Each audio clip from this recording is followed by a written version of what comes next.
let's talk about a secret. It's a hidden wealth strategy that some of the most famous business owners in history have used to build their empires. And it's all about turning the money your business makes into actual personal wealth you can control.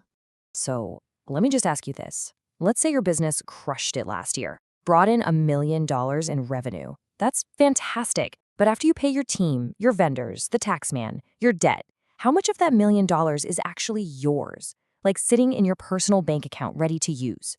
For most business owners, the answer is shockingly low. And this has a name. It's called the cash flow trap. It's this vicious cycle where it feels like every single dollar that comes in the front door just goes straight out the back. It leaves you, the owner, with these great-looking revenue numbers, but almost no personal, accessible cash to show for all that hard work. It's incredibly frustrating, right? But what if I told you there's a way out? A way to break that cycle? Well, there is, and it's a strategy with a really surprising history, one that was absolutely essential for building some of the biggest brands on the planet. So let's rewind the clock to the 1940s. A guy named Walt Disney has this totally crazy idea for a theme park. He takes his vision to the banks, and you know what they did? They practically laughed him out of the room. They told him it was a terrible idea and flat out rejected him. His dream looked like it was dead in the water. So what did Walt do? Did he give up? No way. He turned to a source of capital that almost nobody ever thinks about. He borrowed against his own life insurance policy. He used his own money, effectively became his own bank, and funded the project that became Disneyland. And listen, this wasn't some one-off fluke. Turns out the man who built the entire McDonald's empire, Ray Kroc, he used the exact same playbook to save his company when it was on the ropes. See, Kroc was buried in so much debt that the banks wouldn't even talk to him. But he desperately needed cash to pay his most important employees and to fund that now iconic Ronald McDonald marketing campaign. So what'd he do? He borrowed from 2 of his own life insurance policies to get the money he needed to not just survive, but to grow. So how on earth did they do this? I mean, how can a life insurance policy act like your own private bank? Well, the answer lies in a modern financial strategy that's built for one thing: growth, without the risk of loss. The whole philosophy behind this is perfectly summed up by, arguably the world's greatest investor, Warren Buffett. It's all about his 2 famous rules. And the goal is simple, but it is incredibly powerful. Protect your principal no matter what. You see, for the longest time, business owners have faced this awful choice. You could stick your money in the bank, where it's safe, sure, but it earns next to nothing. Or you could chase those high returns in the stock market and risk losing everything you've built overnight. It's always been this terrible trade-off between safety and growth. But back in 1997, a third option came along. It's called the indexed strategy, and it's kind of a hybrid approach. It lets you link your money's growth to a stock market index, like the S&P 500. So you get the upside, but here's the magic part.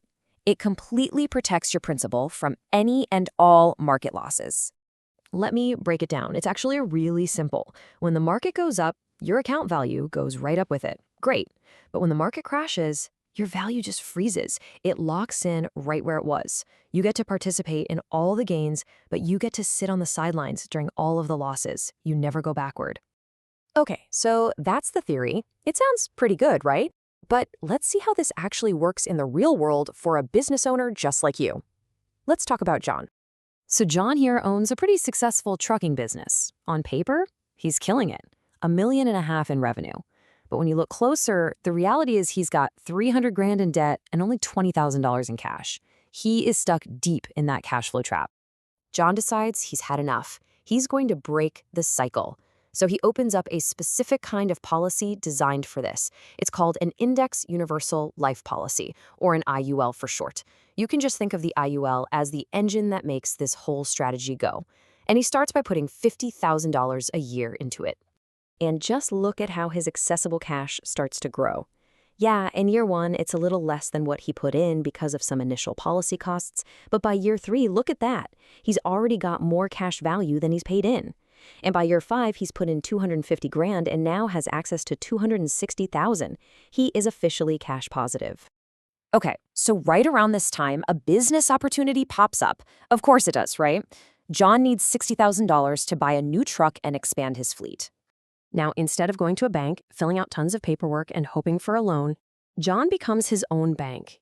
He takes a completely tax-free loan for that $60,000 directly against his policy's cash value. And this This is the real game changer. Think about this for a second. Taking this loan required no credit check, no income verification, no application process whatsoever. And get this, there are no strict repayment terms. He gets to decide when and how he pays it back. It is his money, and he's in 100% control. So, what does all of this look like over the long haul? I mean, what's the actual final result of John deciding to become his own bank? Well, the results are pretty staggering. Over the entire life of the policy, John put in a total of $500,000.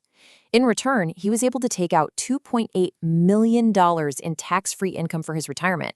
And even after taking all that money out, he still left a $1 million tax-free legacy to his family. Just wow. This entire strategy, this whole concept, really hinges on one profound financial truth that most of us never even consider. The single biggest expense in our lives isn't our house, it's not our taxes, it's interest. The man who pioneered this concept, Nelson Nash, he put it perfectly. He said we're always dealing with borrowed money. Think about it. We either borrow from a bank and pay them interest, or we use our own cash and we give up the interest we could have earned on it. Either way, there's always a cost. So the goal isn't to avoid interest. That's impossible. The goal is to control it.